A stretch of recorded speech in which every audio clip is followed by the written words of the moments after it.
Hello everyone, welcome to my channel. আশা করি আপনারা সকলেই ভালো আছেন। তো অনেক দিন পর আবারও একটা নতুন রেসিপি নিয়ে চলে আসলাম। আশা করি আপনাদের সকলকেই ভালো লাগবে। তো ভিডিওটিকে স্কিপ না করে সম্পূর্ণ ভিডিও দেখতে থাকুন। তো আজকের রেসিপির জন্য যেসব সামগ্রী দরকার সেগুলি হলো, এখানে নিয়ে নিয়েছি হচ্ছে পনির, মটর, মগজদানা আর পেঁয়াজ, শুকনো লঙ্কা, আদা, রসুন, আর আছে লবণ, ধনে গুঁড়ো, ড্রাই চিলি পাউডার, গরম মশলা গুঁড়ো, জিরে গুঁড়ো, গোটা গরম মশলা আর গোটা জিরে, আর হলুদ, আর হচ্ছে মিষ্টির জন্য চিনি, আর টমেটো পিউরি বানানোর জন্য গোটা টমেটো। এবার প্যানে তেল দিয়ে দেব। তেল গরম হয়ে গেলে এতে দিয়ে দেবো গোটা জিরে আর হচ্ছে গরম মশলা। এখন এতে দিয়ে দিব হচ্ছে পেঁয়াজ, গোটা শুকনো লঙ্কা, আদা আর রসুন। এটাকে বেশ ভালো করে নাড়াচাড়া করে নেব। এখন এতে দিয়ে দেব হচ্ছে লবণ। এবার এটাকে বেশ ভালো করে নাড়াচাড়া করে নেব। আর এটা ভালো করে ভাজা হয়ে গেলে এটাকে বেশ 5 মিনিটের জন্য রেখে দেব ঠান্ডা করার জন্য।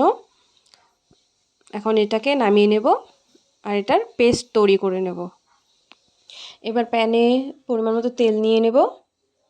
তেলটা গরম হয়ে গেলে এতে পরিমাণ মতো লবণ দিয়ে এখন পনিরটাকে বেশ ভালো করে হালকা ভেজে নেব।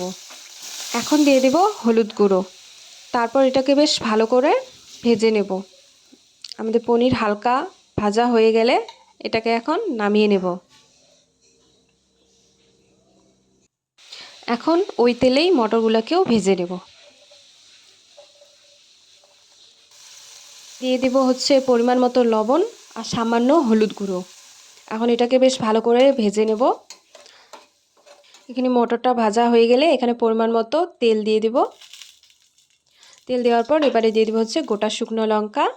আর সবার প্রথমে যে পেস্টটা তৈরি করেছিলাম ওই পেস্টটা এখন এখানে দিয়ে দেব। এখানে এখন সব গুঁড়ো মশলা একসাথে মিক্স করে দিয়ে দেব।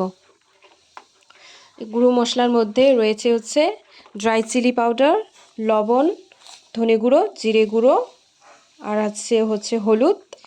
এবার এতে দিয়ে দেব টমেটোর পিউরি। টমেটো পিউরি দেওয়ার পর এটাকে বেশ ভালো করে নাড়াচাড়া করে কষিয়ে নেব। এবার এটা ভালো করে কষা হয়ে গেলে এতে দিয়ে দেব হচ্ছে পরিমাণ মতো জল। এবার এটাকে বেশ ভালো করে নাড়াচাড়া করে নেব। আর তৈরি করে রাখা যে মগজদানার পেস্টটা এখানে এখন দিয়ে দেব। এবার গ্রেভিটাকে বেশ ভালো করে মিক্স করে নেব। আর আমাদের গ্রেভিটা বেশ ভালো করে ফুটে উঠলে এতে দিয়ে দেব হচ্ছে ভেজে রাখা পনির আর মটর। এখন এগুলোকে এই গ্রেভির সাথে বেশ ভালো করে মিক্স করে নেব। আর মিষ্টির জন্য দিয়ে দেবো হচ্ছে চিনি।